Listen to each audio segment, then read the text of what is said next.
Foodies welcome. आज हम बनाएंगे मुरुक्कू। उसके लिए 1 कप चावल का आटा लिया है, छठा कप बेसन लिया है मैंने, यानी कि ग्राम फ्लोर। छठा कप ही मैंने यहाँ पर रोस्टेड चने का आटा क्या बल्कि मैंने पीस लिया था उसको, और साथ में आधा चम्मच उड़द दाल भी पीस ली थी। यहाँ पर नमक है स्वाद अनुसार और हींग है आधा चम्मच। 1 चम्मच कश्मीरी लाल मिर्च है, 1 चम्मच है मेरे पास यहाँ पर काली मिर्च। अब इन सबको हम थोड़ा थोड़ा सा पानी डालकर और आटा इसका गूंद लेंगे। लीजिए आटा गूंद गया। इसके अंदर 1 चम्मच गरम तेल भी।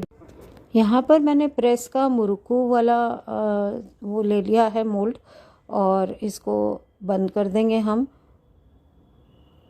ये देखिए इस तरीके से, और इसके अंदर हम भर देंगे उस आटे को जो कि हमने माड़ के रखा था। देखिए मैंने आटे का रोल बना के और इसके अंदर डाल दिया।